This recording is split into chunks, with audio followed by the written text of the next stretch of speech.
ਸਤਨਾਮ। ਧੰਨ ਵਾਹਿਗੁਰੂ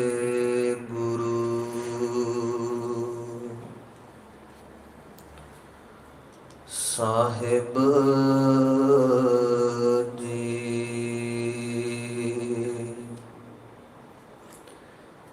ਬਾਣੀ ਗੁਰੂ ਗੁਰੂ ਹੈ ਬਾਣੀ, ਵਿੱਚ ਬਾਣੀ ਅੰਮ੍ਰਿਤ ਸਾਰੇ। ਗੁਰਬਾਣੀ ਕਹੈ ਸੇਵਕ ਜਨ ਮਾਨੈ,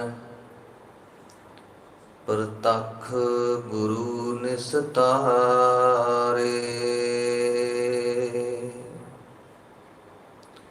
ਆਵੋ ਸਿੱਖ ਸਤਿਗੁਰ ਕੇ ਪਿਆਰੇ ਹੋ,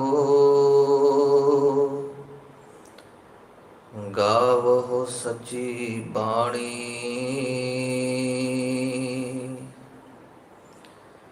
ਬਾਣੀ ਤਾ ਗਾਵੋ ਗੁਰੂ ਕੇਰੀ, ਬਾਣੀਆਂ ਸਿਰ ਬਾਣੀ।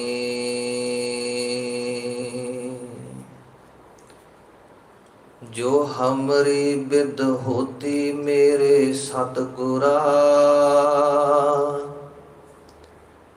ਸਾ ਬਿਦ ਤੁਮ ਹਰ ਜਾਣ ਹੋ ਆਪੇ। ਹਮ ਰੁਲਤੇ ਫਿਰਤੇ ਕੋਈ ਬਾਤ ਨ ਪੁੱਛਤਾ, ਗੁਰ ਸਤ ਗੁਰ ਸੰਗ ਕੀਰੇ ਹਮ ਥਾਪੇ। ਜਪ ਤਪ ਸੰਜਮ ਧਰਮ ਨਾ ਕਮਾਇਆ, ਸੇਵਾ ਸਾਧ ਨ ਜਾਣਿਆ ਹਰ ਰਾਇਆ। ਕਹੋ ਨਾਨਕ ਹਮ ਨੀਚ ਕਰਮਾ, ਸਰਣ ਪਰੇ ਕੀ ਰਾਖੋ ਸਰਮਾ।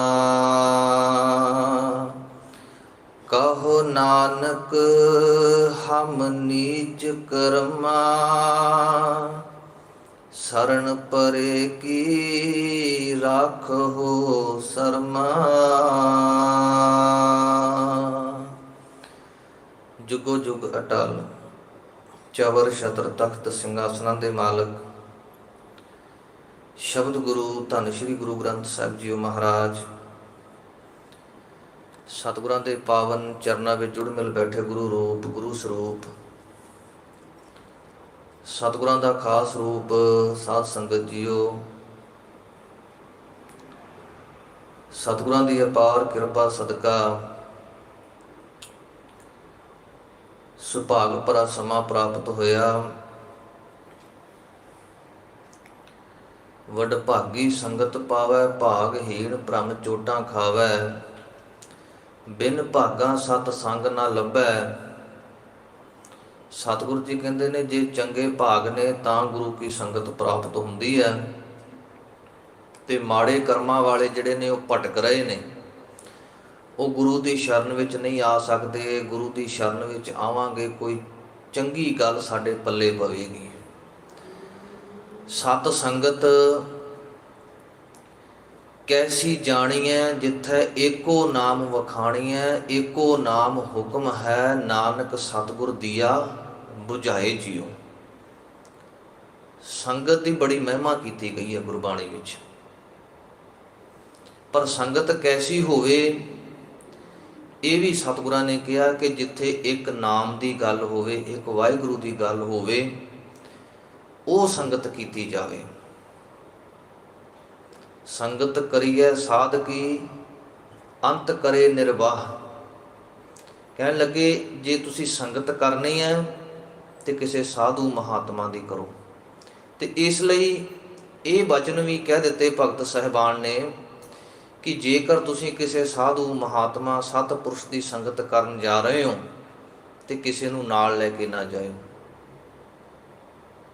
ਕਿਉਂਕਿ ਉਹ ਰੱਬੀ ਦਾਤਾਂ ਜਿਹੜੀਆਂ ਨੇ ਉਹ ਕਦੇ ਕਦੇ ਝੋਲੀ ਪੈਂਦੀਆਂ ਨੇ।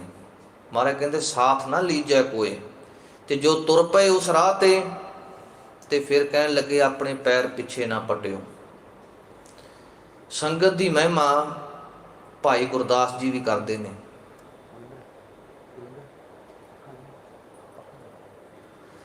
ਭਾਈ ਗੁਰਦਾਸ ਜੀ ਕਹਿੰਦੇ ਨੇ, ਇੱਕ ਸਿੱਖ ਦੋਏ ਸਾਧ ਸੰਗਤ ਹੈ। ਇੱਕ ਗੁਰਸਿੱਖ ਹੈ, ਪਰ ਜਦੋਂ ਦੋ ਗੁਰਸਿੱਖ ਇਕੱਠੇ ਹੋਏ ਤੇ ਗੁਰੂ ਦੀ ਗੱਲ ਕਰ ਰਹੇ ਨੇ, ਉਹ ਸਾਧ ਸੰਗਤ ਹੋ ਜਾਂਦੀ ਹੈ।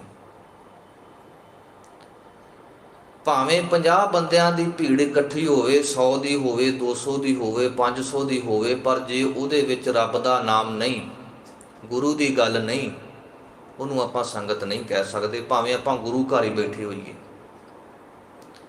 ਬੇਸ਼ੱਕ ਆਪਾਂ ਬਾਹਰ ਗਲੀ ਵਿੱਚ, ਸੜਕ ਤੇ ਕਿਨਾਰੇ ਕਿਤੇ ਵੀ ਖੜੇ ਹੋਈਏ, ਪਰ ਉੱਥੇ ਦੋ ਗੁਰਸਿੱਖ ਖੜ ਕੇ ਵੀ ਜੇ ਗੁਰੂ ਦੀ ਗੱਲ ਕਰ ਲੈਣ ਤੇ ਉਹ ਸਤ ਸੰਗਤ ਹੈ।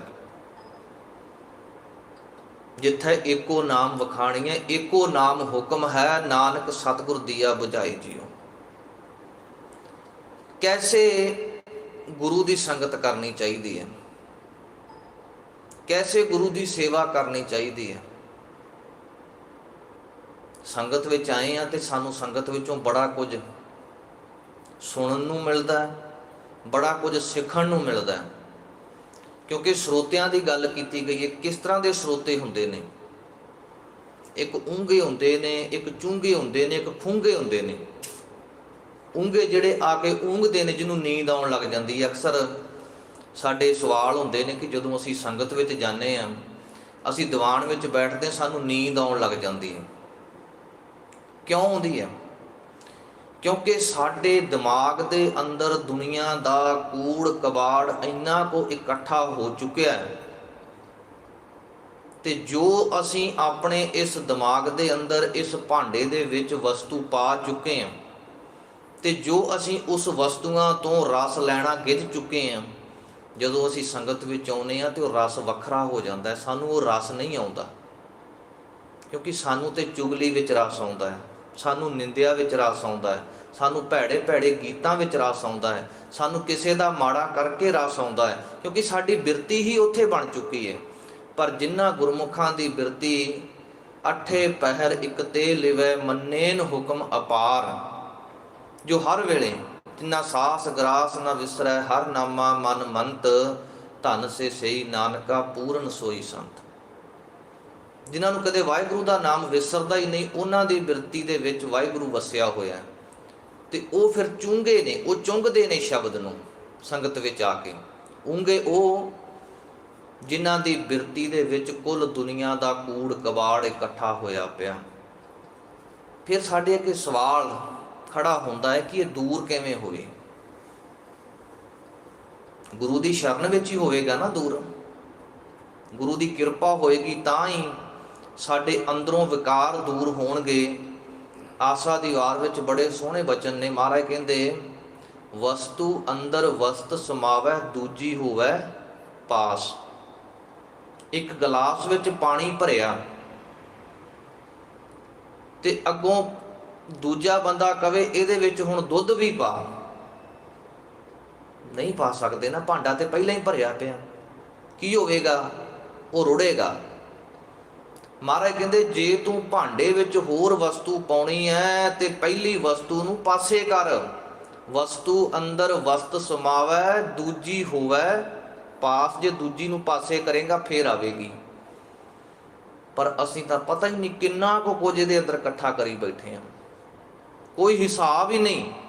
ਸਾਡੇ ਹੱਥਾਂ ਵਿੱਚ ਮੋਬਾਈਲ ਫੋਨ ਨੇ, ਘਰਾਂ ਵਿੱਚ ਲੈਪਟਾਪ ਨੇ, PC ਨੇ, ਉਹਨਾਂ ਦੀ ਮੈਮਰੀ ਦੀ ਕੋਈ ਲਿਮਟ ਹੈ। 64 GB, 128, 256, 1 TB, 2 TB, 10 TB ਤੱਕ, ਇਸ ਤੋਂ ਵੀ ਚਲੋ ਵੱਧ ਲਾ ਲਈਏ। ਜਨਮ ਤੋਂ ਲੈ ਕੇ ਹੁਣ ਤੱਕ ਅਸੀਂ ਕਿੰਨਾ ਕੁਝ ਸਾਡੇ ਅੰਦਰ ਚੱਲੀ ਜਾ ਰਿਹਾ। ਕਦੇ ਸੋਚਿਆ ਵੀ ਇਹਨੂੰ ਡਿਲੀਟ ਕਰ ਦਈਏ?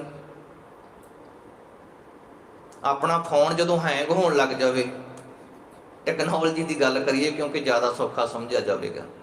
ਆਪਣਾ ਫੋਨ ਜਦੋਂ ਹੈਂਗ ਹੋਣ ਲੱਗ ਜਾਵੇ, ਕੰਮ ਨਾ ਕਰੇ, ਤਾਂ ਕੀ ਕਰਦੇ ਆ? ਉਹਦੇ ਅੰਦਰੋਂ ਵਾਧੂ ਘਾਟੂ ਸਾਰਾ ਸਮਾਨ ਆਪਾਂ ਡਿਲੀਟ ਕਰ ਦਿੰਦੇ ਹਾਂ ਤਾਂ ਕਿ ਉਹ ਸਹੀ ਕੰਮ ਕਰੇ। ਤੇ ਸਾਡਾ ਖੋਪੜ ਜਦੋਂ ਸਹੀ ਕੰਮ ਨਹੀਂ ਕਰਦਾ, ਅਸੀਂ ਇਹਦੇ ਵਿੱਚੋਂ ਵਾਧੂ ਘਾਟੂ ਕਿਉਂ ਨਹੀਂ ਡਿਲੀਟ ਕਰਦੇ? ਇਹਨੂੰ ਵੀ ਡਿਲੀਟ ਕਰੀਏ, ਇਹਦਾ ਵੀ ਡਿਲੀਟ ਵਾਲਾ ਬਟਨ ਆਪਾਂ ਲੱਭੀਏ ਕਿਤੇ, ਤੇ ਉਹ ਸਾਨੂੰ ਗੁਰੂ ਦੀ ਸ਼ਰਨ ਵਿੱਚੋਂ ਲੱਭੇਗਾ। ਗੁਰੂ ਸਾਡੇ ਤੇ ਕਿਰਪਾ ਕਰੇ, ਅਸੀਂ ਉਹ ਵਿਕਾਰੀ ਬਿਰਤੀਆਂ ਨੂੰ, ਉਹ ਭੈੜੀਆਂ ਬਿਰਤੀਆਂ ਨੂੰ ਛੱਡ ਕੇ ਗੁਰੂ ਵਾਲੇ ਬਣੀਏ। ਊਂਗੇ, ਸੂੰਗੇ, ਚੂੰਗੇ, ਖੂੰਗੇ। ਇੱਕ ਹੁੰਦੇ ਸੁੰਘਣ ਵਾਲੇ, 4 ਤਰ੍ਹਾਂ ਦੇ ਸਰੋਤੇ ਮੰਨੇ ਨੇ ਵੀ ਇੱਥੇ ਕੀ ਕੁਝ ਹੋ ਰਿਹਾ, ਸਿਰਫ ਇੰਨਾ ਵੇਖਣ ਵਾਸਤੇ ਆਉਣਾ। ਗ੍ਰੰਥੀ ਸਿੰਘ ਕੀ ਕਰ ਰਿਹਾ ਹੈ, ਪਾਠੀ ਕੀ ਕਰ ਰਿਹਾ, ਰਾਗੀ ਕੀ ਕਰ ਰਿਹਾ, ਗਿਆਨੀ ਕੀ ਕਰ ਰਿਹਾ, ਪ੍ਰਬੰਧਕ ਕੀ ਕਰ ਰਹੇ ਨੇ, ਇਸ ਤਰ੍ਹਾਂ ਦੇ ਨਹੀਂ। ਤੇ ਇੱਕ ਹੁੰਦੇ ਨੇ ਖੁੰਗੇ, ਜਿਹਨੂੰ ਕਿਹਾ ਵੀ ਉਹ ਬਿਨਾਂ ਗੱਲੋਂ ਰੌਲਾ ਪਾਈ ਜਾਣਾ ਸੰਗਤ ਵਿੱਚ ਬੈਠ ਕੇ।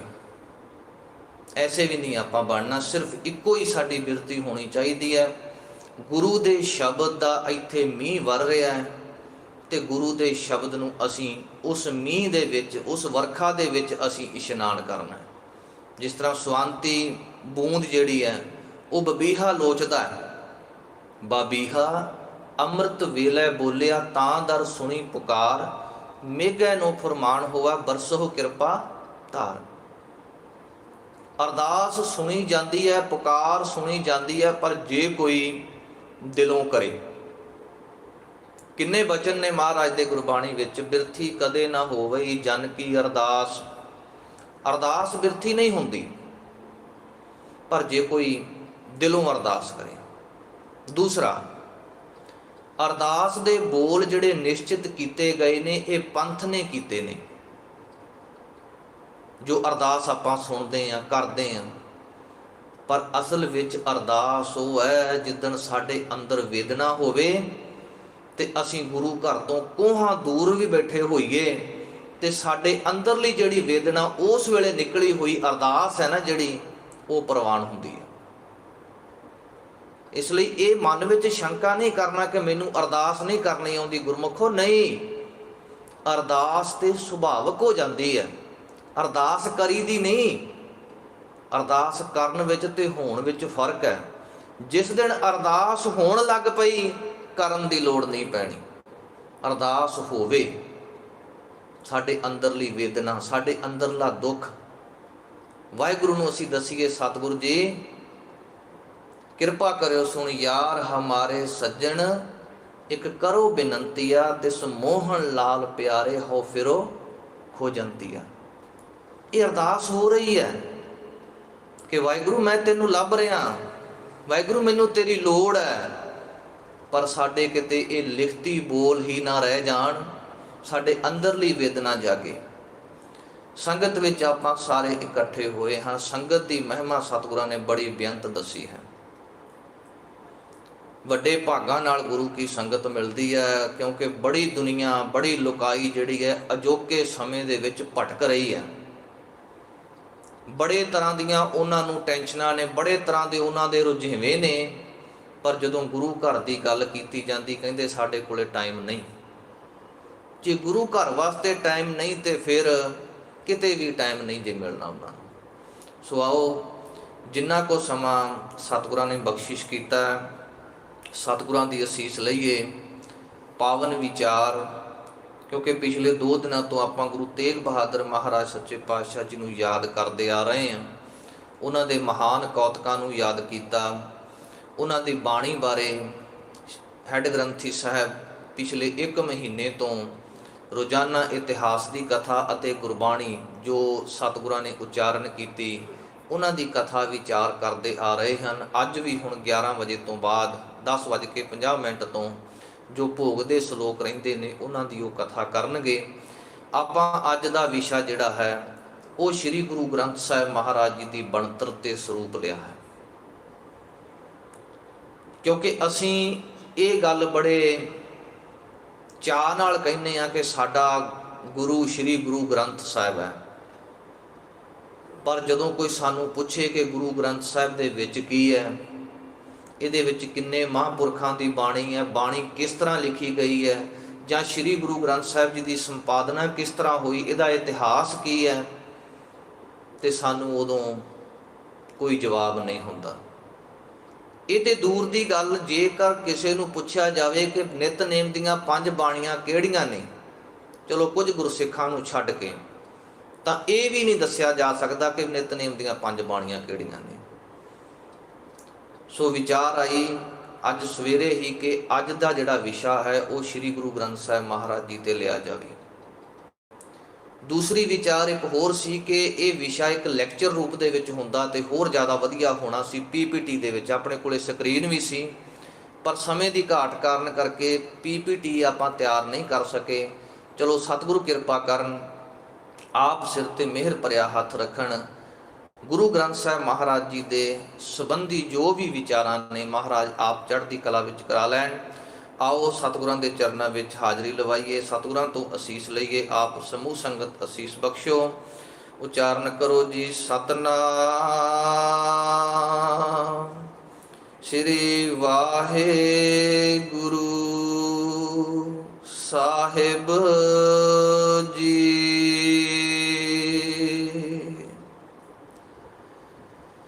ਧੰਨ ਗੁਰੂ ਨਾਨਕ ਸਾਹਿਬ ਸੱਚੇ ਪਾਤਸ਼ਾਹ ਮਹਾਰਾਜ ਜੀ ਵੇਈ ਨਦੀ ਵਿੱਚ ਇਸ਼ਨਾਨ ਕਰਨ ਗਏ ਤੇ ਉਥੋਂ ਐਸੀ ਟੁੱਬੀ ਲਾਈ, ਸੱਚਖੰਡ ਅਕਾਲ ਪੁਰਖ ਵਾਹਿਗੁਰੂ ਦੇ ਕੋਲ ਪਹੁੰਚੇ। ਪਿੱਛੇ ਸੁਲਤਾਨਪੁਰ ਲੋਧੀ ਦੇ ਵਿੱਚ ਇਹ ਰੌਲਾ ਪੈ ਗਿਆ ਕਿ ਗੁਰੂ ਨਾਨਕ ਡੁੱਬ ਗਿਆ। ਬੜੀ ਭਾਲ ਕੀਤੀ, ਆਸੇ ਪਾਸੇ ਲੱਭਿਆ। ਸਾਰੇ ਲੋਕ ਜਦੋਂ ਦੂਜੇ ਦਿਨ ਵੀ ਨਾ ਆਏ ਮਹਾਰਾਜ ਵਾਪਸ, ਤਾਂ ਲੋਕਾਂ ਨੇ ਮੰਨ ਲਿਆ ਕਿ ਉਹ ਡੁੱਬ ਗਏ ਨੇ, ਉਹ ਨਹੀਂ ਰਹੇ। ਪਰ ਇੱਕ ਦਾ ਵਿਸ਼ਵਾਸ ਸੀ ਕਿ ਨਹੀਂ, ਉਹ ਆਉਣਗੇ। ਉਹ ਕੌਣ ਸੀ? ਬੇਬੇ ਨਾਨਕੀ ਜੀ। ਉਹਨਾਂ ਦਾ ਵਿਸ਼ਵਾਸ ਸੀ ਕਿਉਂਕਿ ਉਹਨਾਂ ਨੇ ਆਪਣੇ ਭਰਾ ਨੂੰ ਭਰਾ ਨਹੀਂ ਗੁਰੂ ਕਰਕੇ ਜਾਣਿਆ ਸੀ। ਵਿਸ਼ਵਾਸ ਇੰਨਾ ਸੀ, ਭਰੋਸਾ ਇੰਨਾ ਸੀ। ਤੇ ਜਦੋਂ ਵੀ ਉਹ ਯਾਦ ਕਰਦੇ, ਇਤਿਹਾਸ ਆਪਾਂ ਪੜ੍ਹਦੇ ਹਾਂ, ਗੁਰੂ ਨਾਨਕ ਸਾਹਿਬ ਕਿੱਥੇ ਵੀ ਹੋਣ, ਜਦੋਂ ਬੇਬੇ ਨਾਨਕੀ ਦੀ ਯਾਦ ਕਰਦੇ ਸੀ, ਗੁਰੂ ਨਾਨਕ ਸਾਹਿਬ ਉਹਨਾਂ ਦੇ ਕੋਲ ਪਹੁੰਚ ਜਾਂਦੇ ਸਨ। ਵੇਈ ਨਦੀ ਦੇ ਰਾਹੀਂ ਸਤਿਗੁਰਾਂ ਨੇ ਟੁੱਬੀ ਲਾਈ, ਸੱਚਖੰਡ ਪਹੁੰਚੇ। ਅਕਾਲ ਪੁਰਖ ਵਾਹਿਗੁਰੂ ਨਾਲ ਬਚਨ ਬਿਲਾਸ ਹੋਏ, ਉੱਥੋਂ ਬਾਣੀ ਲੈ ਕੇ ਆਏ। ਮੂਲ ਮੰਤਰ ਅਕਾਲ ਪੁਰਖ ਵਾਹਿਗੁਰੂ ਜੀ ਨੇ ਬਖਸ਼ਿਸ਼ ਕੀਤਾ। ਹਾਲਾਂਕਿ ਕੁਝ ਵਿਦਵਾਨ ਹੋਰ ਸ਼ਬਦ ਵੀ ਇਹਦੇ ਨਾਲ ਅੰਕਿਤ ਕਰਦੇ ਨੇ, ਨਾ ਕੋ ਹਿੰਦੂ ਨਾ ਮੁਸਲਮਾਨ, ਕਿ ਜਦੋਂ ਮਹਾਰਾਜ ਜੀ ਵੇਈ ਨਦੀ ਤੋਂ ਬਾਹਰ ਆਏ ਤੇ ਇਹ ਸ਼ਬਦ ਉਚਾਰਨ ਕੀਤਾ। ਗੁਰੂ ਨਾਨਕ ਸਾਹਿਬ ਮਹਾਰਾਜ ਜੀ ਵੇਈ ਤੋਂ ਬਾਹਰ ਆਏ ਸੱਚਖੰਡ ਜਾ ਕੇ, ਤੇ ਕੁੱਲ ਕਾਇਨਾਤ ਦਾ, ਕੁੱਲ ਸੰਸਾਰ ਦਾ ਉਹਨਾਂ ਨੇ ਭ੍ਰਮਣ ਕਰਨ ਦਾ ਇੱਕ ਵਿਚਾਰ ਬਣਾਇਆ, ਜਿਹਨੂੰ ਆਪਾਂ ਉਦਾਸੀਆਂ ਕਹਿੰਦੇ ਹਾਂ। 4 ਉਦਾਸੀਆਂ ਕੀਤੀਆਂ। ਇਹਨਾਂ ਉਦਾਸੀਆਂ ਦੌਰਾਨ ਸਤਿਗੁਰੂ ਜੀ ਬੜੇ ਭੇਖਾਂ ਦੇ ਸਾਧੂਆਂ ਨੂੰ, ਫਕੀਰਾਂ ਨੂੰ, ਪੰਡਤਾਂ ਨੂੰ, ਮੁਲਾਣਿਆਂ ਨੂੰ, ਅਨੇਕਾਂ ਨੂੰ ਮਿਲੇ ਤੇ ਅਨੇਕਾਂ ਨਾਲ ਸਤਿਗੁਰਾਂ ਦੀ ਜਿਹੜੀ ਵਿਚਾਰ ਹੋਈ, ਉਹ ਵਿਚਾਰ ਗੋਸ਼ਟ ਨੂੰ ਸਤਿਗੁਰਾਂ ਨੇ ਬਾਣੀ ਰੂਪ ਦੇ ਵਿੱਚ ਅੰਕਿਤ ਕੀਤਾ। ਜਿਵੇਂ ਆਪਾਂ ਸਿੱਧ ਗੋਸ਼ਟ ਬਾਣੀ ਪੜ੍ਹਦੇ ਹਾਂ, ਸਿੱਧ ਗੋਸ਼ਟ ਬਾਣੀ ਵਿੱਚ 65 ਸਵਾਲ ਕੀਤੇ ਗਏ ਨੇ ਸਿੱਧਾਂ ਵੱਲੋਂ, ਤੇ ਗੁਰੂ ਨਾਨਕ ਸਾਹਿਬ ਵੱਲੋਂ ਉਹਨਾਂ ਦੇ ਜਵਾਬ ਦਿੱਤੇ ਗਏ ਨੇ। ਇਸੇ ਤਰ੍ਹਾਂ ਮਹਾਰਾਜ ਜੀ ਮੱਕੇ ਜਾਂਦੇ ਨੇ, ਉੱਥੇ ਵੀ ਮਹਾਰਾਜ ਜੀ ਦੀ ਉਹਨਾਂ ਨਾਲ ਵਿਚਾਰ ਹੁੰਦੀ ਹੈ, ਉਹ ਬਾਣੀ ਅੰਕਿਤ ਕੀਤੀ ਗਈ। ਇਸ ਗੱਲ ਦਾ ਪ੍ਰਮਾਣ, ਕਿਉਂਕਿ ਇਹ ਕੋਈ ਆਮ ਵਾਪਰੀ ਹੋਈ ਘਟਨਾ ਨਹੀਂ ਕਿ ਗੁਰੂ ਅਰਜਨ ਦੇਵ ਸੱਚੇ ਪਾਤਸ਼ਾਹ ਮਹਾਰਾਜ ਜੀ ਨੇ ਇੱਕਦਮ ਸੰਕਲਪ ਲਿਆ ਤੇ ਉਹਨਾਂ ਨੇ ਸ੍ਰੀ ਗੁਰੂ ਗ੍ਰੰਥ ਸਾਹਿਬ ਮਹਾਰਾਜ ਜੀ ਦੀ ਸੰਪਾਦਨਾ ਕਰ ਦਿੱਤੀ। ਗੁਰੂ ਨਾਨਕ ਸਾਹਿਬ ਮਹਾਰਾਜ ਜੀ ਆਪ ਜੋ ਬਾਣੀ ਉਚਾਰਦੇ, ਇਤਿਹਾਸ ਵਿੱਚ ਇਹ ਵੀ ਹੈ ਕਿ ਸਤਿਗੁਰਾਂ ਦੇ ਨਾਲ 3 ਗੁਰਸਿੱਖ ਸੀ ਜਿਹੜੇ ਬਾਣੀ ਲਿਖਦੇ ਸਨ। ਜਦੋਂ ਮਹਾਰਾਜ ਜੀ ਬਾਣੀ ਉਚਾਰਨ ਕਰਦੇ, ਭਾਈ ਸੈਦੋ ਘੇਹੋ ਦਾ ਨਾਮ ਆਉਂਦਾ ਹੈ, ਭਾਈ ਸਿੰਘੇ ਦਾ ਨਾਮ ਆਉਂਦਾ ਹੈ, ਉਹ ਬਾਣੀ ਲਿਖਦੇ ਸਨ, ਮਹਾਰਾਜ ਦੇ ਲਿਖਾਰੀ ਸਨ। ਕੁਝ ਬਾਣੀ ਮਹਾਰਾਜ ਜੀ ਆਪ ਵੀ ਲਿਖਦੇ। ਭਾਈ ਗੁਰਦਾਸ ਜੀ ਇਸ ਗੱਲ ਦੀ ਗਵਾਹੀ ਦਿੰਦੇ ਨੇ ਕਿ ਗੁਰੂ ਨਾਨਕ ਸਾਹਿਬ ਜਦੋਂ ਉਦਾਸੀਆਂ ਤੇ ਜਾਂਦੇ ਨੇ, ਉਹਨਾਂ ਦੇ ਕੋਲੇ ਇੱਕ ਕਿਤਾਬ ਹੈ, ਇੱਕ ਪੋਥੀ ਹੈ। ਪੁੱਛਣ ਫੋਲ ਕਿਤਾਬ ਨੂੰ ਹਿੰਦੂ ਵੱਡਾ ਕਿ ਮੁਸਲਮਾਨ ਹੋਈ। ਜਦੋਂ ਮਹਾਰਾਜ ਜੀ ਮੱਕੇ ਗਏ, ਉਹ ਕਾਜੀ ਪੁੱਛ ਰਹੇ ਨੇ, ਜੋ ਤੇਰੇ ਕੋਲੇ ਕਿਤਾਬ ਤੋਂ ਭਾਵ ਤੇਰੇ ਕੋਲੇ ਜਿਹੜੀ ਪੋਥੀ ਹੈ, ਇਸ ਪੋਥੀ ਨੂੰ ਫੋਲ ਕੇ ਸਾਨੂੰ ਦੱਸ ਕਿ ਹਿੰਦੂ ਵੱਡਾ ਜਾਂ ਮੁਸਲਮਾਨ। ਤੇ ਗੁਰੂ ਨਾਨਕ ਸਾਹਿਬ ਨੇ ਕੀ ਕਿਹਾ? ਸ਼ੁਭ ਅਮਲਾਂ ਬਾਝੋਂ ਦੋਨੋਂ ਰੋਈ। ਜਾਂ ਭਾਈ ਗੁਰਦਾਸ ਜੀ ਹੋਰ ਦੱਸਦੇ ਨੇ, ਆਸਾ ਹੱਥ किताब कछ। आसा का अर्थ है डंडा। आसा कि गुरु नानक साहब महाराज के हाथ में एक डंडा है, सोटा फड़िया होया है। किताब कछ, पुराने समय दे विच अज तो 30-40 साल पहला आपां जाइए तो अपने जदों पढ़न वेले स्कूल जाते सी झोला ही लैके जाते सी। हुण किट्टां आ गईयां, बैग आ गए, तो झोला जदों आपां मोढे ते पाउंदे ते कच्छ विच जिहड़ी किताबां आ जांदियां सी। ते भाई गुरदास वो कहंदे ने आसा हथ किताब कछ। ये भाई गुरदास दीयां वारां विचों सानूं पहला प्रमाण मिलदा है कि गुरु नानक साहब जिथे जिथे गए, जिथे जिथे बाणी उचारण कीती, वो बाणी उन्होंने लिखी। जां जदों महाराज जी शेख ब्रह्म दे कोल जांदे ने, बाबा फरीद जी की 11वीं गद्दी ते, उन्हां दे कोलों बाबा फरीद जी की बाणी अंकित करते हैं, प्राप्त करते हैं। जां होर जिथे जिथे भी गए, भगत जयदेव जी की बाणी इकत्तर की, जां वख-वख थावां ते भगत कबीर, भगत रविदास जी भी गुरु नानक साहब महाराज के समकाली होए ने, उन्हां दी बाणी भी महाराज जी ने इकत्तर की। सो इस तरह का एक होर सबूत सानू ये मिलता है बाणी इकत्तर करन दा गुरु नानक साहब वेले तो ही। जदों भाई लहणे ते बख्शिश की, भाई लहणे तो गुरु अंगद बनाए गए, गुरता गद्दी तिलक दे नाल सतगुरां ने अपनी उचारण की बाणी ਅਤੇ ਵੱਖ-ਵੱਖ ਭਗਤਾਂ ਦੀ ਇਕੱਤਰ ਕੀਤੀ ਹੋਈ ਬਾਣੀ ਇੱਕ ਪੋਥੀ ਰੂਪ ਦੇ ਵਿੱਚ ਗੁਰੂ ਅੰਗਦ ਦੇਵ ਮਹਾਰਾਜ ਜੀ ਦੇ ਸੁਪੁਰਦ ਕੀਤੀ। ਇਸੇ ਤਰ੍ਹਾਂ ਗੁਰੂ ਅੰਗਦ ਦੇਵ ਮਹਾਰਾਜ ਜੀ ਨੇ ਆਪ ਵੀ ਬਾਣੀ ਉਚਾਰਨ ਕੀਤੀ। ਗੁਰੂ ਅੰਗਦ ਦੇਵ ਮਹਾਰਾਜ ਜੀ ਦੇ 62 ਸ਼ਲੋਕ ਨੇ ਤੇ ਉਹਨਾਂ ਨੇ ਹੋਰ ਵੀ ਬਾਣੀ ਜੋ ਉਹਨਾਂ ਨੂੰ ਮਿਲੀ ਇਕੱਤਰ ਕੀਤੀ। ਉਹਨਾਂ ਨੇ ਉਹੋ ਹੀ ਪੋਥੀ ਰੂਪ ਦੇ ਵਿੱਚ ਗੁਰਤਾ ਗੱਦੀ ਦੇ ਰੂਪ ਵਿੱਚ ਅੱਗੇ ਗੁਰੂ ਅਮਰਦਾਸ ਮਹਾਰਾਜ ਜੀ ਨੂੰ, गुरु अमरदास महाराज जी ने गुरु रामदास महाराज जी ने यह बाणी जिहड़ी है वो पोथी रूप दे विच अगे दिती ते आप भी बाणी उचारण की। हुण आपां आईए श्री गुरु ग्रंथ साहिब महाराज जी की संपादना ते।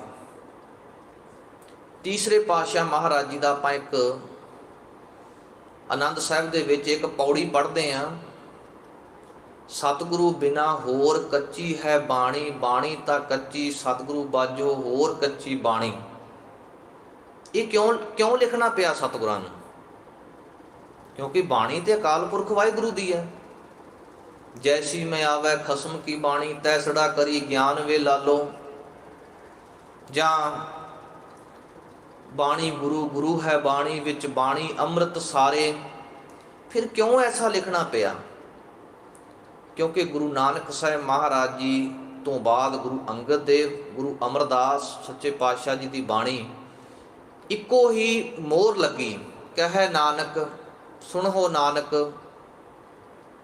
भावें गुरु अंगद देव जी की बाणी है, भावें गुरु अमरदास, भावें गुरु रामदास, भावें गुरु अर्जन देव महाराज जी की बाणी, पर मोहर एक है, मोहर है नानक दी। गुरु अमरदास महाराज जी के समय कुछ शरारती जिहड़े बाणी दे विच रलावट करनी चाहुंदे सन, उन्होंने गुरु नानक नाम की मोहर हेठ कच्ची बाणी लिखनी शुरू कर दी सी। सतगुरु बिना होर कच्ची है बाणी, बाणी तां कच्ची सतगुरु बाजो होर कच्ची बाणी। कह दे कच्चे सुन दे कच्चे कच्ची आँख वखाणी। ये महाराज गुरु अमरदास जी ने कहा। सानू ये भी संकेत मिलता है कि प्रिथी चंद होना तो पहला ही, क्योंकि बाबा दातू जी जो इस गल ते खुश नहीं सी कि गुरु अमरदास महाराज जी नूं गुरता गद्दी क्यों मिली। सो इस तरह के निके निके जिहड़े इफैक्ट हो सकते हैं कि उस वेले कच्ची बाणी का भी जिहड़ा है वो रलेवा शुरू हो सकता सी। इस करके महाराज जी ने यह किया। समा आया गुरु अर्जन देव महाराज जी का, तो उन्होंने मन में संकल्प किया कि किते ऐसा ना होवे कि वड्डियां पुरखियां दी बाणी जे ना सांभ सके ये हौली हौली खत्म हो जानी है। इसलिए उन्होंने श्री गुरु ग्रंथ साहिब महाराज जी का संकलन संपादना एडिट करने का जिहड़ा विचार मन विच बनाया। उस वेले गुरबाणी दीयां पोथियां बाबा मोहन जी पास सी। बाबा मोहन ते बाबा मोहरी जी गुरु अमरदास महाराज जी के सपुत्र। महाराज जी ने मुखी सिखां नूं इकट्ठा किया। गुरु अर्जन देव जी ने, बाबा बुढ़ा जी, भाई गुरदास जी आदि विचार किए कि साडे अंदर इस तरह का एक संकल्प बन रहा है कि सारी बाणी नूं इकत्तर किया जाए, पर बाणियां बाबा मोहन जी पास है, उन्हां पास बाणी दीयां पोथियां ने, कौन लैके आवेगा। बाबा बुढ़ा ते भाई गुरदास जी कहन लगे, महाराज जी ये सेवा सानू दो, असी हुणे गए ते हुणे आए। सतगुरु जी अंतरजामी जानी जान, उन्होंने पता सी बाबा मोहन जी के सुभाअ दा। उही गल होई, बाबा बुढ़ा जी भी ते भाई गुरदास जी भी दोनों ही खाली हाथ वापस मुड़ के आए। महाराज ने पूछया, हाँ जी। कहन लगे, जी बाबा मोहन नहीं मानते। फिर महाराज जी आप गए। इतिहास दसदा है, गुरु अर्जन देव महाराज जी श्री अमृतसर साहब तो गोविंदवाल साहब तक पैदल नंगे पैरी चल के गए पोथियां लैण वास्ते, ते उत्थे जाके शब्द भी उच्चारण किया। हालांकि शब्द का जिहड़ा केंद्री भाव अकाल पुरख वाहिगुरू की महिमा है, पर साडे परंपरा दे विच ये चलिया आउंदा है कि मोहन दी, बाबा मोहन जी की सिफत की। मोहन तेरे ऊंचे मंदिर महल रसाल, सिफत की, बाणी का कीर्तन किया। जदों मधुर मधुर बाणी कीर्तन की धुन बाबा मोहन जी के कन्नी पई तो उन्हों का कठोर मन भी पिघल गया। उन्होंने गुरबाणी दीयां पोथियां गुरु अर्जन देव महाराज जी के सुपुर्द कीतियां। इतिहास दसदा है कि गुरु अर्जन देव सच्चे पातशाह जी ने बड़े सत्कार दे नाल, बड़ा बहुत प्रेम दे नाल, देखो गुरु पदवी ते महाराज जी आप सन उस वेले, पर गुरबाणी का इन्ना सत्कार किया कि सतगुरां ने जिस पालकी दे विच आप गए सन, आउण वेले महाराज जी पैदल आए, नंगे पैर पोथी साहब नूं सुशोभित किया, चौर साहब करते आए ने। श्री अमृतसर साहब पुजे, इत्थे आके फिर विचार बनाई कि कुछ जगह रामसर सरोवर के नज़दीक महाराज जी ने वो जगह निश्चित की। भाई गुरदास जी ने लखारी लाया, नाल सहायक लखारी भी लाए, तो गुरु ग्रंथ साहब जी का पहला जिहड़ा संपादना करन दा जिहड़ा सी वो कारज 1601 ईस्वी दे विच शुरू होया। हुण आदि श्री गुरु ग्रंथ साहब ते श्री गुरु ग्रंथ साहब विच की फर्क है,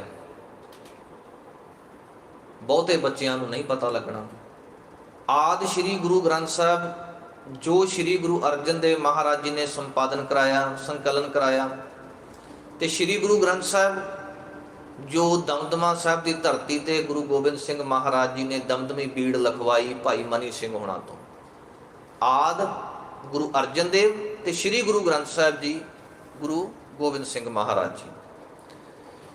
1601 तो लैके 1604 ईस्वी तक श्री गुरु ग्रंथ साहब महाराज जी की संपादना का कारज संपूर्ण होया, ते पिछे दरबार साहब दे विच संगतां नूं मिलण वास्ते जिम्मेवारी ला दित्ती गई बाबा बुढ़ा साहब जी की। जिहड़ियां भी संगतां आउण, उन्हां संगतां नूं बाबा जी तुसीं मिलना है, ते गुरु अर्जन देव महाराज जी आप बाणी लिखाउंदे ने। श्री गुरु ग्रंथ साहब महाराज जी का आदि स्वरूप तैयार होया। श्री हरमंदर साहब दे विच पहला प्रकाश किया गया 1604 ईस्वी दे विच। पहले ग्रंथी बाबा बुढ़ा साहब जी को निश्चित किया गया, ते पहला हुक्मनामा संतां के कारज आप खलोया, हर काम करावण आया राम, ये पहला हुक्मनामा आया। सिख संगतां नूं दूर दूर तक ये पता लगा कि सतगुरां ने बड़ी किरपा की, श्री गुरु ग्रंथ साहब महाराज जी की संपादना हुई। हुण आपां गल करिए श्री गुरु ग्रंथ साहब महाराज जी के स्वरूप की। जेकर कोई सानू पूछे बाहरली कम्यूनिटी वाला कि सानू गुरु ग्रंथ साहब बारे मोटा मोटा दसो, असी की दसांगे कि 1430 अंग का एक ग्रंथ तैयार किया जाए तो उहदे विच बिल्कुल एक भी शब्द गुरबाणी का अंकित ना किया जाए, कि असी उन्होंने गुरु कहांगे? नहीं कहांगे। साडा गुरु शब्द है, ग्रंथ बाद विच है। जदों ग्रंथ विच गुरु अंकित होया, शब्द अंकित होया, तो साडा गुरु बन गया। श्री गुरु ग्रंथ साहब महाराज जी की बनतर, खास करके बच्चे ध्यान दें, नौजवान, बनतर किस तरह देखी जा सकती है। ਸਭ ਤੋਂ ਪਹਿਲਾਂ ਤਤਕਰਾ ਆਉਂਦਾ ਹੈ ਰਾਗਾਂ ਦਾ। 31 ਰਾਗ ਨੇ, ਪਰ ਜੋ ਪਹਿਲਾ ਆਦਿ ਸ਼੍ਰੀ ਗੁਰੂ ਗ੍ਰੰਥ ਸਾਹਿਬ ਹੈ ਉਹਦੇ ਵਿੱਚ 31 ਰਾਗ ਨਹੀਂ ਸੀ, ਉਹਦੇ ਵਿੱਚ 30 ਰਾਗ ਸਨ। 31ਵਾਂ ਰਾਗ ਫਿਰ ਗੁਰੂ ਗੋਬਿੰਦ ਸਿੰਘ ਮਹਾਰਾਜ ਜੀ ਨੇ ਗੁਰੂ ਤੇਗ ਬਹਾਦਰ ਮਹਾਰਾਜ ਜੀ ਦੀ ਬਾਣੀ ਰਾਗ ਜੈਜਾਵੰਤੀ ਉਹ ਐਡ ਕੀਤਾ। ਰਾਗ ਜੈਜਾਵੰਤੀ ਐਸਾ ਰਾਗ ਹੈ ਜਿਸ ਵਿੱਚ ਕੇਵਲ ਤੇ ਕੇਵਲ ਗੁਰੂ ਤੇਗ ਬਹਾਦਰ ਮਹਾਰਾਜ ਜੀ ਦੀ ਬਾਣੀ ਹੈ, ਹੋਰ ਕਿਸੇ ਵੀ ਗੁਰੂ ਸਾਹਿਬਾਨ ਕਿਸੇ ਭਗਤ ਦੀ ਬਾਣੀ ਨਹੀਂ। ਸ਼੍ਰੀ ਗੁਰੂ ਗ੍ਰੰਥ ਸਾਹਿਬ ਮਹਾਰਾਜ ਜੀ ਦਾ ਸਭ ਤੋਂ ਪਹਿਲਾਂ ਤਤਕਰਾ, ਤਤਕਰੇ ਤੋਂ ਬਾਅਦ ਤਤਕਰਾ ਰਾਗਾਂ ਦਾ, ਉਸ ਤੋਂ ਬਾਅਦ ਤਤਕਰਾ ਸ਼ਬਦਾਂ ਦਾ। ਜਿੰਨੇ ਵੀ ਸ਼ਬਦ ਆਏ ਨੇ ਗੁਰੂ ਸਾਹਿਬਾਨ ਦੇ, ਭਗਤ ਸਾਹਿਬਾਨ ਦੇ, ਭੱਟ ਸਾਹਿਬਾਨ ਦੇ, ਗੁਰਸਿੱਖਾਂ ਦੇ, ਉਹ ਤਤਕਰਾ ਅੰਕਿਤ ਕੀਤਾ ਗਿਆ। ਫਿਰ ਇੱਕ ਓੰਕਾਰ ਤੋਂ, ਜਪਜੀ ਸਾਹਿਬ ਤੋਂ ਸ਼ੁਰੂਆਤ ਹੁੰਦੀ ਹੈ। ਪਹਿਲਾ ਹਿੱਸਾ ਵਿਦਵਾਨਾਂ ਨੇ ਮੰਨਿਆ ਇੱਕ ਅੰਗ ਤੋਂ 13 ਅੰਗ ਤੱਕ, ਜਿਹਦਾ ਨਾਮ ਦਿੱਤਾ ਗਿਆ ਨਿਤਨੇਮ ਦੀਆਂ ਬਾਣੀਆਂ।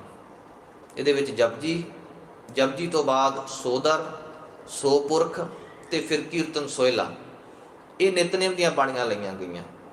14 ਅੰਗ ਤੋਂ ਲੈ ਕੇ 1353 ਅੰਗ ਤੱਕ ਰਾਗ ਬੱਧ ਬਾਣੀਆਂ, 31 ਰਾਗ ਇਹਦੇ ਵਿੱਚ ਲਏ ਗਏ ਨੇ। ਪਹਿਲਾ ਰਾਗ ਸ਼੍ਰੀ ਰਾਗ ਹੈ, ਫਿਰ ਮਾਝ ਰਾਗ, ਫਿਰ ਗੌੜੀ ਰਾਗ, ਫਿਰ ਆਸਾ ਰਾਗ, ਦੇਵਗੰਧਾਰੀ, ਬਿਹਾਗੜਾ, ਵਡਹੰਸ, ਸੋਰਠ, ਧਨਾਸਰੀ, ਟੋਡੀ, ਇਉਂ 31 ਰਾਗ ਆਏ ਨੇ। 31 ਰਾਗ ਜਿਹੜੇ ਨੇ ਉਹ ਸੰਪੂਰਨ ਨੇ, 30 ਰਾਗ ਮਿਸ਼ਰਤ ਨੇ, ਕੁੱਲ 61 ਰਾਗ ਹੋ ਗਏ ਸ਼੍ਰੀ ਗੁਰੂ ਗ੍ਰੰਥ ਸਾਹਿਬ ਜੀ ਦੇ ਅੰਦਰ।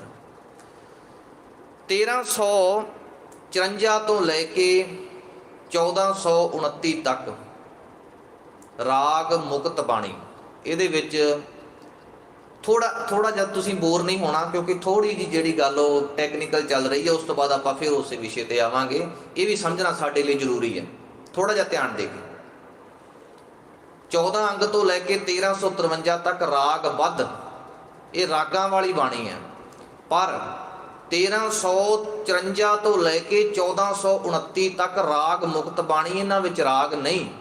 ਕਿਹੜੀਆਂ ਕਿਹੜੀਆਂ ਬਾਣੀਆਂ ਨੇ ਉਹ?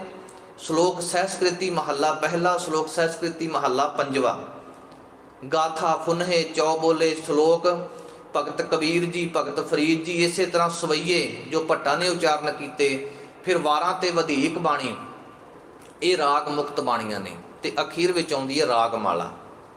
ਇਹ ਮੋਟਾ ਜਿਹਾ ਸਟਰਕਚਰ, ਜੇ ਸਾਨੂੰ ਕੋਈ ਪੁੱਛੇ ਕੀ ਤਰਤੀਬ ਹੈ ਸ਼੍ਰੀ ਗੁਰੂ ਗ੍ਰੰਥ ਸਾਹਿਬ ਦੀ, ਤੇ ਅਸੀਂ ਇੰਨਾ ਕੁ ਦੱਸਣ ਦੇ ਸਮਰੱਥ ਹੋ ਸਕੀਏ।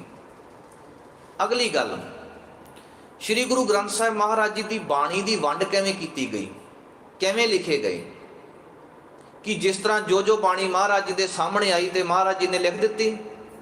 ਨਹੀਂ ਗੁਰਮੁਖੋ, ਜਦੋਂ ਅਸੀਂ ਸਹਿਜ ਪਾਠ ਕਰਾਂਗੇ ਨਾ, ਕਿਤੇ ਗੌਰ ਦੇ ਨਾਲ ਦੇਖਿਓ, ਇੰਨੀ ਜ਼ਬਰਦਸਤ ਜਿਹੜੀ ਤਰਤੀਬ ਵਰਤੀ ਗਈ, ਅੱਜ ਤੋਂ 400-500 ਸਾਲ ਪਹਿਲਾਂ ਅਸੀਂ ਸੋਚ ਵੀ ਨਹੀਂ ਸਕਦੇ।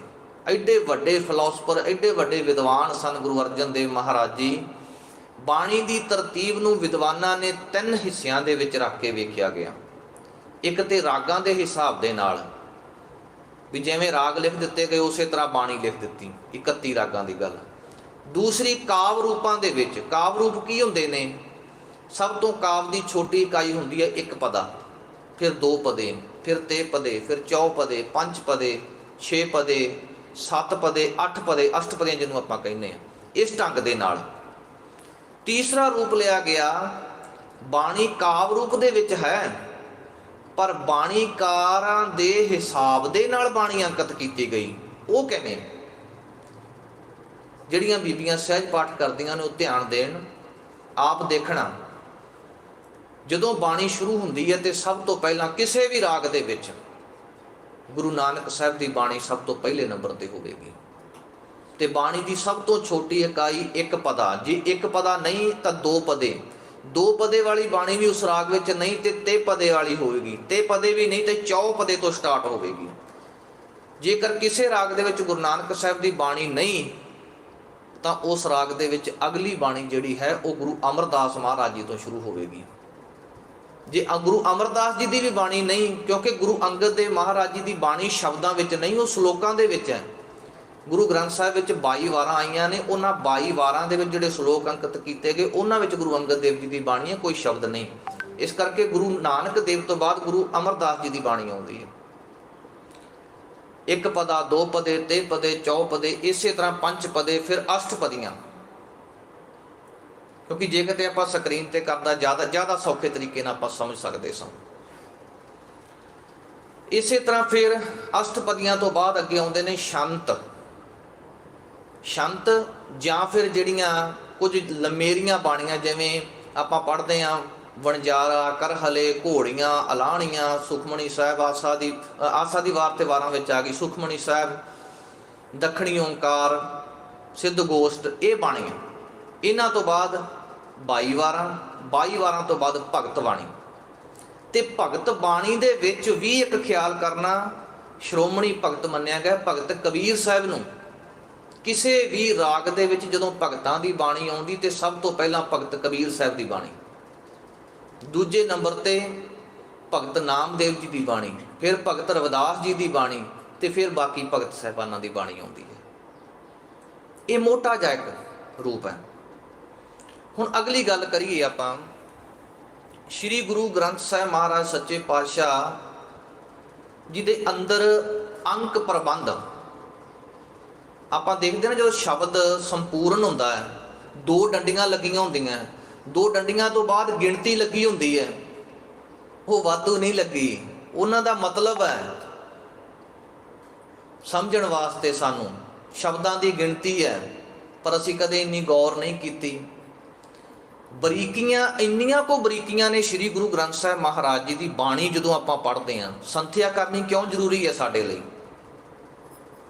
ਕਾਵ ਰੂਪ ਦੇ ਵਿੱਚ ਗੁਰਬਾਣੀ ਲਿਖੀ ਗਈ ਤੇ ਕਾਵ ਰੂਪ ਦੇ ਵਿੱਚ ਇੰਨੇ ਕੋ ਬਰੀਕੀਆਂ ਨੇ ਜਿਹੜੀਆਂ ਸਾਨੂੰ ਸਮਝਣ ਦੀ ਲੋੜ ਹੈ। ਸਕਰੀਨ ਦੇ ਉੱਪਰ ਕੋਈ ਸ਼ਬਦ ਐਸਾ ਨਹੀਂ ਆਇਆ, ਜੇਕਰ ਆਇਆ ਹੁੰਦਾ ਤੁਸੀਂ ਦੇਖਿਆ ਹੋਣਾ, ਪੈਰ ਦੇ ਵਿੱਚ ਇੱਕ ਛੋਟੀ ਜਿਹੀ ਡੰਡੀ ਲੱਗੀ ਹੁੰਦੀ ਹੈ ਸ਼ਬਦ ਦੀ, ਜਿਹਨੂੰ ਆਪਾਂ ਕਹਿ ਦਿੰਦੇ ਹਾਂ ਹਲੰਤ ਲੱਗੀ ਹੋਈ ਹੈ। ਪਰ ਗੁਰਮੁਖੋ ਉਹਦੇ ਵੀ ਦੋ ਰੂਪ ਨੇ। ਜਿਹੜੀ ਥੋੜੀ ਜਿਹੀ ਘੁੰਡੀ ਮੁੜੀ ਹੋਈ ਹੈ ਉਹਨੂੰ ਉਦਾਤ ਕਹਿੰਦੇ ਨੇ, ਜਿਹੜੀ ਥੱਲੇ ਨੂੰ ਹੁੰਦੀ ਹੈ ਉਹਨੂੰ ਹਲੰਤ ਕਹਿੰਦੇ ਨੇ। ਹਲੰਤ ਤੋਂ ਭਾਵ ਕਿ ਜਿਹੜੇ ਸ਼ਬਦ ਨੂੰ ਹਲੰਤ ਲੱਗੀ ਹੋਈ ਹੈ, ਸ਼ਬਦ ਪੂਰਾ ਨਹੀਂ, ਇਹਦੇ ਵਿੱਚ ਵਿਅੰਜਨ ਨਹੀਂ।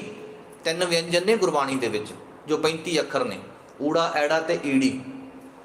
ਬਾਕੀ ਸਵਰ ਨੇ 32, ਉਹਨਾਂ ਵਿੱਚ ਇਹ ਤਿੰਨੇ ਰਲਦੇ ਨੇ, ਫਿਰ ਉਹ ਪੂਰੇ ਹੁੰਦੇ ਨੇ।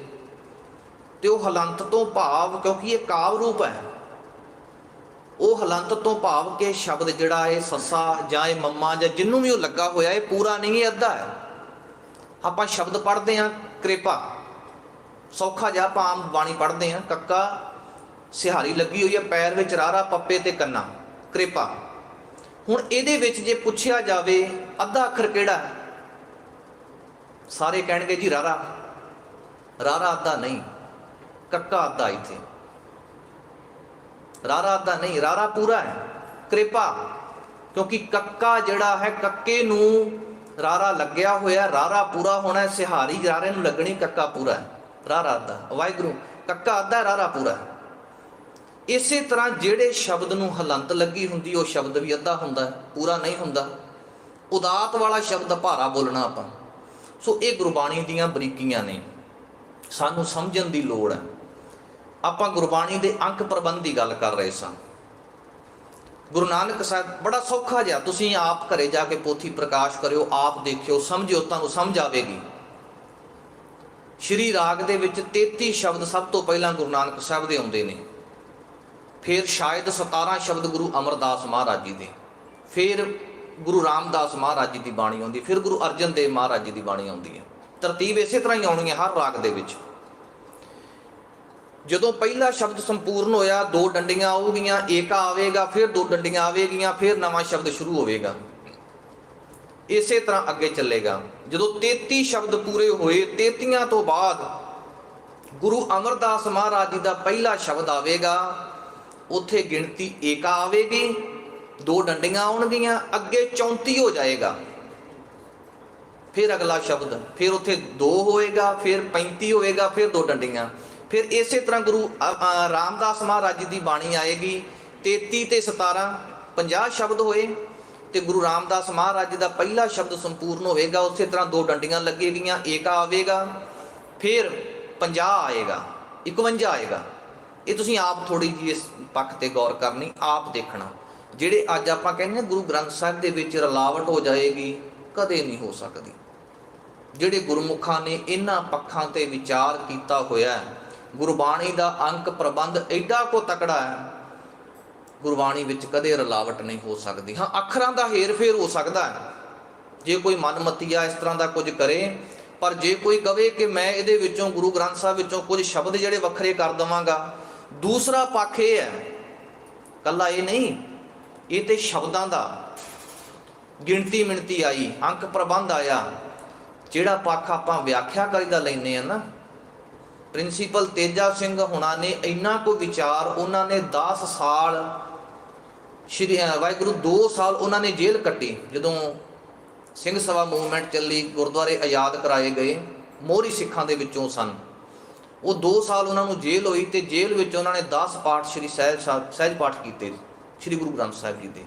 ਉਹ 'ਚ ਉਹਨਾਂ ਨੇ ਖੋਜ ਕੀਤੀ। ਫਿਰ ਸਭ ਤੋਂ ਪਹਿਲਾਂ ਉਹਨਾਂ ਨੇ ਸ਼ਬਦਾਰਥ ਸ਼੍ਰੀ ਗੁਰੂ ਗ੍ਰੰਥ ਸਾਹਿਬ ਮਹਾਰਾਜ ਜੀ 4 ਪੋਥੀਆਂ ਵਿੱਚ ਲਿਖੇ। ਗੁਰਬਾਣੀ ਨੂੰ ਪਹਿਲੀ ਵਾਰ ਜਿਹੜਾ ਪਦ ਛੇਦ ਕਰਕੇ ਵਿਆਖਿਆ ਰੂਪ ਦੇ ਵਿੱਚ ਪੇਸ਼ ਕੀਤਾ। ਉਹ ਕਹਿੰਦੇ ਨੇ ਜਿਸ ਰਾਗ ਦੇ ਵਿੱਚ ਇੱਕੋ ਸਿਰਲੇਖ ਵਿੱਚ 10, 12, 15, 20 ਸ਼ਬਦ ਇੱਕ ਗੁਰੂ ਸਾਹਿਬਾਨ ਦੇ ਆ ਰਹੇ ਨੇ, ਉਹ ਇੱਕੋ ਹੀ ਲੜੀ ਹੈ। ਉਹਨਾਂ ਦੀ ਵਿਆਖਿਆ ਦਾ ਧੁਰਾ, ਵਿਆਖਿਆ ਦਾ ਵਿਸ਼ਾ ਇੱਕ ਹੀ ਰਹੇਗਾ, ਬਦਲੇਗਾ ਨਹੀਂ।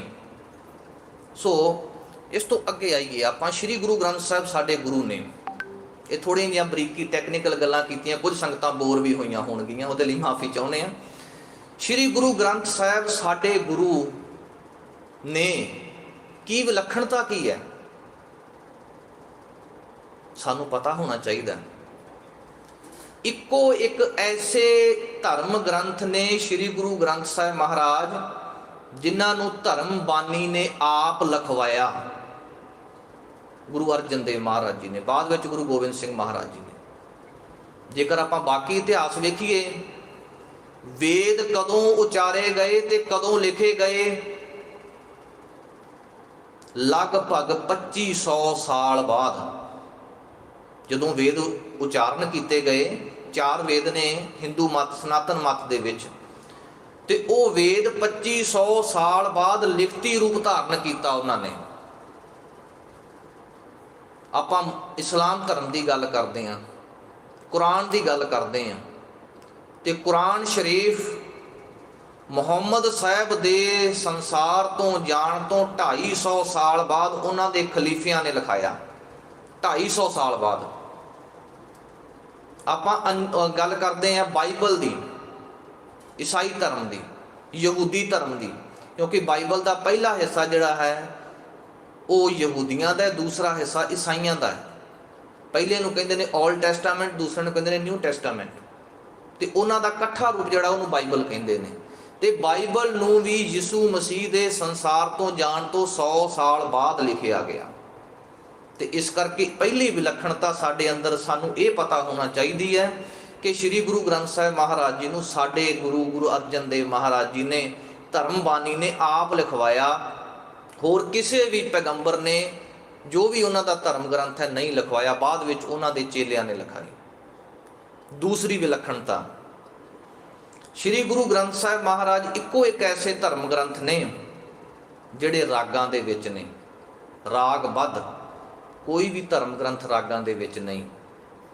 ਤੀਸਰੀ ਵਿਲੱਖਣਤਾ, ਸ਼੍ਰੀ ਗੁਰੂ ਗ੍ਰੰਥ ਸਾਹਿਬ ਮਹਾਰਾਜ ਇੱਕੋ ਇੱਕ ਐਸੇ ਗ੍ਰੰਥ ਨੇ ਜਿਨ੍ਹਾਂ ਨੂੰ ਗੁਰੂ ਪਦਵੀ ਪ੍ਰਾਪਤ ਹੈ। ਕਿਸੇ ਵੀ ਧਰਮ ਗ੍ਰੰਥ ਨੂੰ ਗੁਰੂ ਪਦਵੀ ਪ੍ਰਾਪਤ ਨਹੀਂ। ਸਿਰਫ ਤੇ ਸਿਰਫ ਸ਼੍ਰੀ ਗੁਰੂ ਗ੍ਰੰਥ ਸਾਹਿਬ ਮਹਾਰਾਜ ਜੀ ਨੂੰ ਸਭ ਸਿੱਖਣ ਕੋ ਹੁਕਮ ਹੈ, ਗੁਰੂ ਮਾਨਿਓ ਗ੍ਰੰਥ, ਗੁਰੂ ਗ੍ਰੰਥ ਜੀ ਮਾਨਿਓ ਪ੍ਰਗਟ ਗੁਰਾਂ ਕੀਤੇ। ਬਾਣੀ ਗੁਰੂ ਹੈ ਬਾਣੀ, ਵਿੱਚ ਬਾਣੀ ਅੰਮ੍ਰਿਤ ਸਾਰੇ, ਗੁਰਬਾਣੀ ਕਹੈ ਸੇਵਕ ਜਨ ਮਾਨੈ, ਪ੍ਰਤੱਖ ਗੁਰੂ ਨਿਸਤਾਰੇ। ਸਾਡਾ ਗੁਰੂ ਹੈ, ਹਾਜ਼ਰ ਨਾਜ਼ਰ ਨੇ। ਜਦੋਂ ਵੀ ਗੁਰਸਿੱਖ ਅਰਦਾਸ ਕਰਦਾ ਹੈ, ਗੁਰਸਿੱਖ ਦੇ ਅੰਦਰ ਕੋਈ ਵਿਪਤਾ ਆਉਂਦੀ ਹੈ, ਵਿਪਤਾ ਜਾਂ ਵੇਦਨਾ ਜਿਸ ਤਰ੍ਹਾਂ ਦੀ ਹੈ, ਉਹ ਗੁਰੂ ਅੱਗੇ ਖੜ ਕੇ ਅਰਦਾਸ ਕਰਦਾ ਹੈ, ਤੇ ਸਤਿਗੁਰੂ ਜੀ ਹਾਜ਼ਰ ਨਾਜ਼ਰ ਹੋ ਕੇ ਹੁਕਮਨਾਮੇ ਦੇ ਰੂਪ ਵਿੱਚ ਆਪਣੇ ਬੋਲ ਸਾਨੂੰ ਦੱਸਦੇ ਨੇ। ਇੱਕ ਹੋਰ ਵਿਲੱਖਣਤਾ, ਤੁਸੀਂ ਕੁਰਾਨ ਨੂੰ ਦੇਖੋ, ਕੁਰਾਨ ਵਿੱਚ ਕੇਵਲ ਤੇ ਕੇਵਲ ਮੁਸਲਮਾਨਾਂ ਦੀ ਹੀ ਬਾਣੀ ਅੰਕਿਤ। ਮੁਹੰਮਦ ਸਾਹਿਬ ਦੇ ਬੋਲ ਅੰਕਿਤ ਕੀਤੇ ਗਏ। ਬਾਈਬਲ ਦੇਖੋ, ਉਹਦੇ ਵਿੱਚ ਯਹੂਦੀ ਤੇ ਈਸਾਈਆਂ ਦੀਆਂ ਗੱਲਾਂ ਕੀਤੀਆਂ ਗਈਆਂ। ਵੇਦ ਵੇਖੋ, ਚਾਰੇ ਵੇਦ ਨੇ, ਰਿਗਵੇਦ, ਸਾਮਵੇਦ, ਅਥਰਵੇਦ, ਯਜੁਰਵੇਦ। ਉਹਨਾਂ ਵਿੱਚ ਹਿੰਦੂ ਰਿਸ਼ੀਆਂ ਮੁਨੀਆਂ ਦੀਆਂ ਗੱਲਾਂ ਕੀਤੀਆਂ ਗਈਆਂ, ਉਹਨਾਂ ਦੇ ਕਰਮ ਕਾਂਡਾਂ ਦੀਆਂ ਗੱਲਾਂ ਕੀਤੀਆਂ ਗਈਆਂ, ਹੋਮ ਯੱਗਾਂ ਦੀਆਂ ਗੱਲਾਂ ਕੀਤੀਆਂ ਗਈਆਂ। ਪਰ ਸ੍ਰੀ ਗੁਰੂ ਗ੍ਰੰਥ ਸਾਹਿਬ ਸੱਚੇ ਪਾਤਸ਼ਾਹ ਨੂੰ ਜਦੋਂ ਵੇਖੋਗੇ ਨਾ, ਕੋਈ ਐਸਾ ਵਿਤਕਰਾ ਨਹੀਂ ਕੀਤਾ ਗਿਆ। ਇਹਦੇ ਵਿੱਚ ਮੁਸਲਮਾਨ ਫਕੀਰਾਂ ਦੀ ਬਾਣੀ ਵੀ ਅੰਕਿਤ ਹੈ। ਇਸ ਵਿੱਚ ਉਹ ਪਿਛੜੇ ਹੋਏ ਲੋਕ ਜਿਨ੍ਹਾਂ ਨੂੰ ਧਰਕਾਰਿਆ ਗਿਆ ਸੀ, ਨੀਵੀਂ ਅਖੌਤੀ ਨੀਵੀਆਂ ਜਾਤਾਂ ਕਹਿਆ ਜਾਂਦਾ ਸੀ, ਭਗਤ ਰਵਿਦਾਸ ਜੀ, ਭਗਤ ਕਬੀਰ ਜੀ, ਭਗਤ ਨਾਮਦੇਵ ਜੀ, ਹੋਰ ਭਗਤ ਸੈਣ ਨਾਈ ਜੀ, ਉਹਨਾਂ ਦੀ ਬਾਣੀ ਅੰਕਿਤ ਕੀਤੀ ਗਈ। ਗੁਰਸਿੱਖਾਂ ਦੀ ਬਾਣੀ ਵੀ ਅੰਕਿਤ ਕੀਤੀ ਗਈ। ਇਹ ਇੱਕ ਵਿਲੱਖਣਤਾ ਹੈ। ਕਿਸੇ ਵੀ ਧਰਮ ਗ੍ਰੰਥ ਵਿੱਚ ਕਿਸੇ ਹੋਰ ਮਜ਼ਹਬ ਦੇ ਇਨਸਾਨ ਦੀ ਬਾਣੀ ਨੂੰ ਅੰਕਿਤ ਨਹੀਂ ਕੀਤਾ ਗਿਆ, ਕੇਵਲ ਤੇ ਕੇਵਲ ਸ੍ਰੀ ਗੁਰੂ ਗ੍ਰੰਥ ਸਾਹਿਬ ਵਿੱਚ। ਹਾਲਾਂਕਿ ਇਹ ਵੀ ਇੱਕ ਪੱਖ ਆਉਂਦਾ ਜਦੋਂ ਗੁਰੂ ਅਰਜਨ ਦੇਵ ਮਹਾਰਾਜ ਜੀ ਸ੍ਰੀ ਗੁਰੂ ਗ੍ਰੰਥ ਸਾਹਿਬ ਜੀ ਦੀ ਸੰਪਾਦਨਾ ਕਰਾ ਰਹੇ ਸਨ। 4 ਭਗਤ ਆਏ, ਛੱਜੂ, ਕਾਨਾ, ਪੀਲੂ ਤੇ ਸ਼ਾਹ ਹੁਸੈਨ। ਮਹਾਰਾਜ ਸਾਡੀ ਵੀ ਬਾਣੀ ਅੰਕਿਤ ਕਰੋ। ਸਤਿਗੁਰੂ ਜੀ ਕਹਿਣ ਲੱਗੇ ਤੁਸੀਂ ਬਾਣੀ ਉਚਾਰਨ ਕਰੋ। ਉਹਨਾਂ ਨੇ ਬਾਣੀ ਉਚਾਰਨ ਕੀਤੀ। ਉਹਨਾਂ ਚੌਹਾਂ ਦੀ ਬਾਣੀ ਗੁਰੂ ਆਸ਼ੇ ਅਨੁਕੂਲ ਨਹੀਂ ਸੀ। ਸਤਿਗੁਰਾਂ ਨੇ ਕਿਹਾ ਤੁਹਾਡੀ ਬਾਣੀ ਅੰਕਿਤ ਨਹੀਂ ਹੋ ਸਕਦੀ। ਨਹੀਂ ਕੀਤੀ ਮਹਾਰਾਜ ਜੀ ਨੇ ਬਾਣੀ ਅੰਕਿਤ।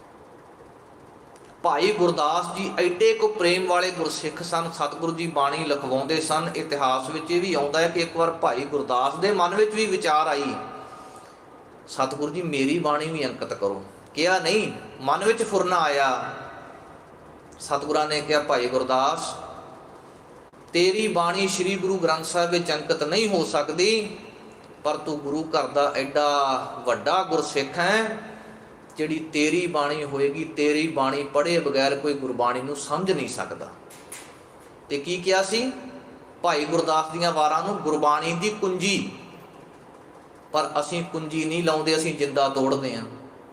ਤੋੜਦੇ ਆ ਨਾ ਜਿੰਦਾ। ਕਿਵੇਂ ਜਿੰਦਾ ਤੋੜਦੇ ਆ? ਜੇ ਕੁੰਜੀ ਹੱਥ ਵਿੱਚ ਹੋਵੇਗੀ ਤੇ ਜਿੰਦਾ ਖੁੱਲਦਾ ਹੈ, ਤੇ ਜੇ ਕੁੰਜੀ ਸਾਡੀ ਗਵਾਚ ਜਾਵੇ ਤੇ ਫਿਰ ਜਿੰਦਾ ਖੁੱਲਦਾ ਨਹੀਂ, ਜਿੰਦਾ ਵੱਢਣਾ ਪੈਂਦਾ, ਤੋੜਨਾ ਪੈਂਦਾ। ਤੇ ਹੁਣ ਆਪੇ ਆਪੋ ਆਪਣੇ ਮਨਾਂ ਵਿੱਚ ਖਿਆਲ ਕਰੀਏ, ਅਸੀਂ ਗੁਰਬਾਣੀ ਦੀ ਸੰਥਿਆ ਲੈਨੇ ਆ। ਗੁਟਕਾ ਸਾਹਿਬ ਨਿਤਨੇਮ ਦੀਆਂ ਬਾਣੀਆਂ ਹੋਈਆਂ, 5 ਗ੍ਰੰਥੀ ਤੇ ਆਏ, 22 ਵਾਰਾਂ ਤੇ ਆਏ, ਫਿਰ ਭਗਤ ਬਾਣੀ, ਫਿਰ ਅਸੀਂ ਭਾਗਾਂ ਦੀ ਸੰਥਿਆ ਲੈ ਲੈਨੇ ਆ। ਪਰ ਕਦੇ ਮਨ ਵਿੱਚ ਸੋਚਿਆ ਕਿ ਭਾਈ ਗੁਰਦਾਸ ਜੀ ਦੀ ਬਾਣੀ ਨੂੰ ਮਹਾਰਾਜ ਨੇ ਗੁਰਬਾਣੀ ਦੀ ਕੁੰਜੀ ਕਿਹਾ। ਪਹਿਲਾਂ ਕੁੰਜੀ ਚੱਕਾਂਗੇ ਤਾਂ ਹੀ ਜਿੰਦੇ ਕੋਲੇ ਪਹੁੰਚਾਂਗੇ ਨਾ। ਅਸੀਂ ਭਾਈ ਗੁਰਦਾਸ ਦੀਆਂ ਵਾਰਾਂ ਨੂੰ ਪੜ੍ਹਦੇ ਹੀ ਨਹੀਂ, ਅਸੀਂ ਤਾਂ ਜਿੰਦਾ ਤੋੜਨ ਲੱਗ ਪਏ। ਪਤਾ ਹੀ ਨਹੀਂ ਸਾਡੇ ਖਿਆਲ ਕਿੱਧਰ ਨੂੰ ਹੋ ਗਏ। ਬੜੇ ਇਸ ਤਰ੍ਹਾਂ ਦੇ ਇਫੈਕਟਸ ਨੇ ਜਿਹੜੇ ਅਸੀਂ ਆਪਣੇ ਆਸ਼ੇ ਤੋਂ ਹੌਲੀ ਹੌਲੀ ਦੂਰ ਹੁੰਦੇ ਜਾ ਰਹੇ ਹਾਂ। ਜੇ ਕੋਈ ਕੱਲ ਨੂੰ ਸਾਨੂੰ ਬਾਹਰੋਂ, ਜਿਹਨੇ ਸਾਡੇ ਧਰਮ ਦੀ ਸਟੱਡੀ ਕਰ ਲਈ, ਉਹ ਸਾਨੂੰ ਆ ਕੇ ਪੁੱਛੇ ਕਿ ਤੁਸੀਂ ਗੁਰਬਾਣੀ ਪੜ੍ਹੀ, ਗੁਰਬਾਣੀ ਸਿੱਖੀ, ਤੇ ਆਪਾਂ ਕਹਾਂਗੇ ਜੀ ਹਾਂਜੀ ਸਾਨੂੰ ਗੁਰਬਾਣੀ ਆਉਂਦੀ। ਕਿਵੇਂ ਸਿੱਖੀ? ਅਸੀਂ ਦੱਸਾਂਗੇ। ਤੇ ਜਦੋਂ ਉਹ ਸਾਨੂੰ ਦੂਸਰੀ ਕਮਿਊਨਿਟੀ ਵਾਲਾ ਕੇ ਸਵਾਲ ਕਰੇ ਕਿ ਤੁਹਾਡੇ ਇਤਿਹਾਸ ਵਿੱਚ ਇਹ ਲਿਖਿਆ ਗਿਆ, ਤੁਹਾਡੇ ਪਹਿਲੇ ਆਦਿ ਸ੍ਰੀ ਗੁਰੂ ਗ੍ਰੰਥ ਸਾਹਿਬ ਜੀ ਦੇ ਜਿਹੜੇ ਲਖਾਰੀ ਨੇ, ਉਹਨਾਂ ਦੀ ਬਾਣੀ ਨੂੰ ਤੁਹਾਡੇ ਗੁਰੂ ਨੇ ਇਹ ਮਹਿਮਾ ਦਿੱਤੀ ਕਿ ਪਹਿਲਾਂ ਤੁਹਾਡੀ ਬਾਣੀ ਪੜ੍ਹਨਗੇ, ਫਿਰ ਸਾਡੀ ਬਾਣੀ ਪੜ੍ਹਨਗੇ, ਤੁਸੀਂ ਪੜ੍ਹੀ, ਤੇ ਸਾਨੂੰ ਉਦੋਂ ਚੁੱਪ ਹੋਣਾ ਪੈਣਾ। ਇਸ ਕਰਕੇ ਅਸੀਂ ਇਹ ਵੀ ਧਿਆਨ ਵਿੱਚ ਰੱਖੀਏ, ਜਦੋਂ ਗੁਰਬਾਣੀ ਦੀ ਸੰਥਿਆ ਕਰਨੀ ਹੈ ਤੇ ਭਾਈ ਗੁਰਦਾਸ ਦੀਆਂ ਵਾਰਾਂ ਨੂੰ ਜ਼ਰੂਰ ਪੜ੍ਹੀਏ। ਸਤਿਗੁਰਾਂ ਨੇ ਮਹਿਮਾ ਦਿੱਤੀ ਹੈ, ਬਖਸ਼ਿਸ਼ ਕੀਤੀ ਹੈ ਭਾਈ ਗੁਰਦਾਸ ਜੀ ਦੀ।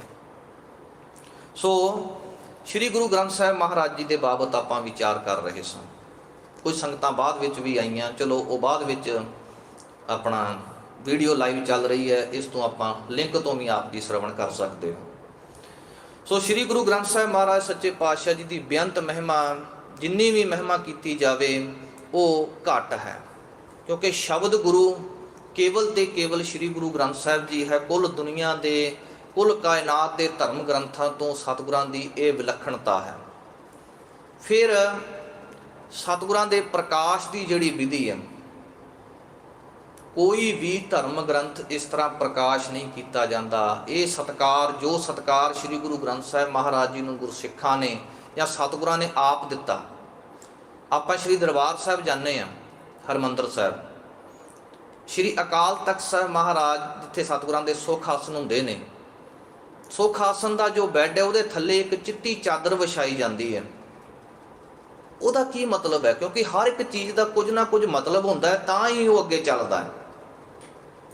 ਜਦੋਂ ਮਹਾਰਾਜ ਜੀ ਪੋਥੀਆਂ ਲੈ ਕੇ ਗੋਇੰਦਵਾਲ ਸਾਹਿਬ ਤੋਂ ਸ਼੍ਰੀ ਹਰਿਮੰਦਰ ਸਾਹਿਬ ਆਏ ਸਨ ਤੇ ਸਤਿਗੁਰੂ ਜੀ ਉਸ ਰਾਤ ਪਲੰਘ ਦੇ ਉੱਪਰ ਨਹੀਂ ਸੁੱਤੇ ਸਨ, ਪੋਥੀਆਂ ਨੂੰ ਪਲੰਘ ਦੇ ਉੱਪਰ ਸੁਭਾਏਮਾਨ ਕੀਤਾ ਤੇ ਮਹਾਰਾਜ ਜੀ ਆਪ ਲੰਮੇ ਥੱਲੇ ਪਏ ਸੀ। ਗੁਰਬਾਣੀ ਦਾ ਸਤਿਕਾਰ ਕੀਤਾ।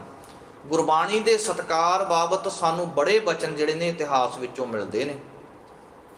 ਇੱਕ ਵਾਰ ਗੁਰੂ ਹਰਿ ਰਾਏ ਮਹਾਰਾਜ ਸੱਚੇ ਪਾਤਸ਼ਾਹ ਜੀ ਦਾ, ਮਹਾਰਾਜ ਜੀ ਦਾ ਆਪਣਾ ਜਿਹੜਾ ਹੈ ਪੈਰ, ਉਹ ਜਿਹੜਾ ਹੈ ਉਹ ਮੰਜੇ ਨਾਲ ਟਕਰਾਇਆ। ਬੜੀ ਕਾਹਲੀ ਨਾਲ ਜਦੋਂ ਪਤਾ ਲੱਗਾ ਕਿ ਨਹੀਂ ਬਾਣੀ ਦਾ ਨਿਰਾਦਰ ਹੋ ਰਿਹਾ।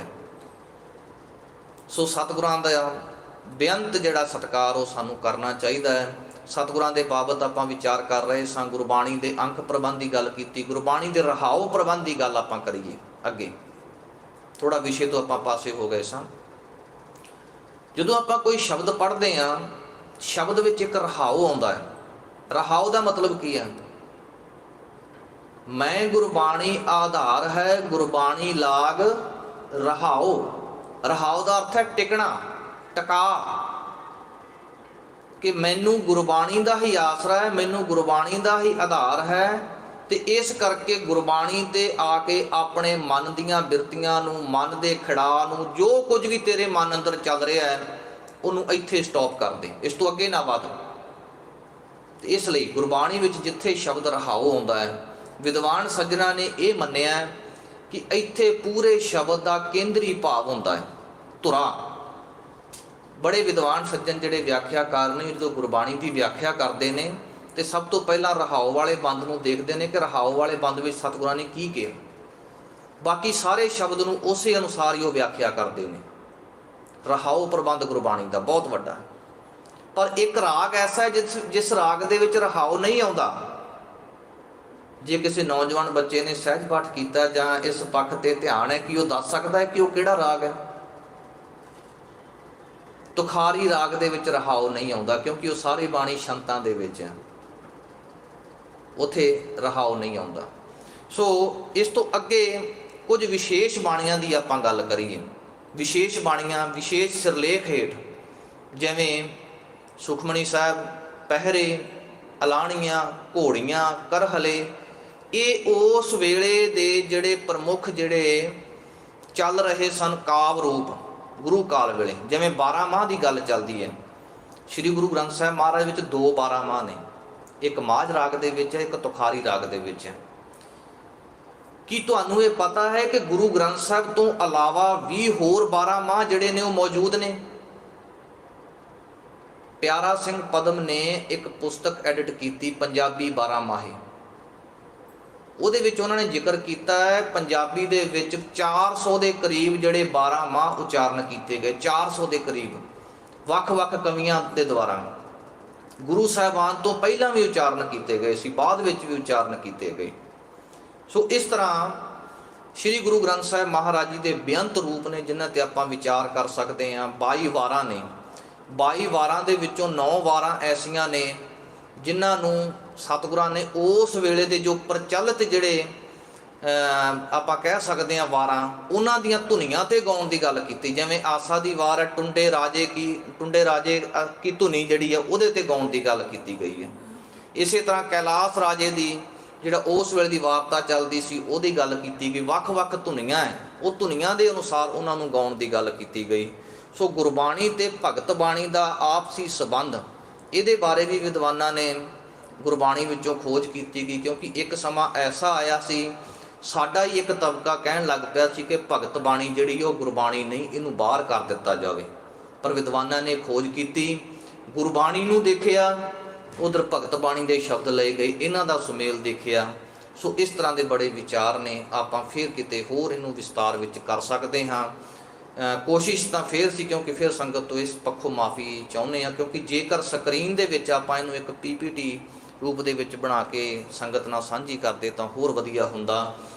ਚਲੋ ਸਤਿਗੁਰਾਂ ਨੇ ਕਿਰਪਾ ਕੀਤੀ, ਜੋ ਵਿਚਾਰ ਆਪਾਂ ਕਰਨੇ ਚਾਹੁੰਦੇ ਸਾਂ ਸਤਿਗੁਰਾਂ ਨੇ ਆਪ ਹੀ ਸਿਰ ਤੇ ਮਿਹਰ ਭਰਿਆ ਹੱਥ ਰੱਖ ਕਰਕੇ ਇਹ ਵਿਚਾਰ ਕਰਾਈ।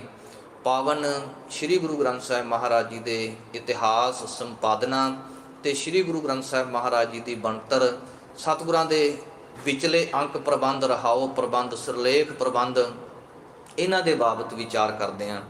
ਹੋਈਆਂ ਬੇਅੰਤ ਪ੍ਰਕਾਰ ਦੀਆਂ ਭੁੱਲਾਂ ਚੁੱਕਾਂ ਤੋਂ ਖਿਮਾ। ਗੁਰੂ ਕੀ ਸੰਗਤ ਗੁਰੂ ਮਹਾਰਾਜ ਜੀ ਬਖਸ਼ਣਯੋਗ ਹੈ, ਕਿਰਪਾ ਕਰਕੇ ਬਖਸ਼ ਲੈਣਾ ਜੀ। ਅੱਗੇ ਤੋਂ ਸਮਤ ਬਖਸ਼ਣੀ, ਸ੍ਰੇਸ਼ਟ ਮਤ ਅਨੁਸਾਰ ਗੁਰਬਾਣੀ ਗੁਰ ਇਤਿਹਾਸ ਦੀ ਕਥਾ ਵਿਚਾਰ ਕਰ ਸਕੀਏ। ਭੁੱਲਣ ਅੰਦਰ ਸਭ ਕੋ ਅਭੁੱਲ ਗੁਰੂ ਕਰਤਾਰ, ਦੇਹੋ ਸੱਜਣ ਅਸੀਸੜੀਆਂ, ਜੋ ਹੋਵੇ ਸਾਹਿਬ ਸਿਓ ਮੇਲ। ਬਲਾਓ ਫਤਿਹ। ਵਾਹਿਗੁਰੂ ਜੀ ਕਾ ਖਾਲਸਾ, ਵਾਹਿਗੁਰੂ ਜੀ ਕੀ ਫਤਿਹ।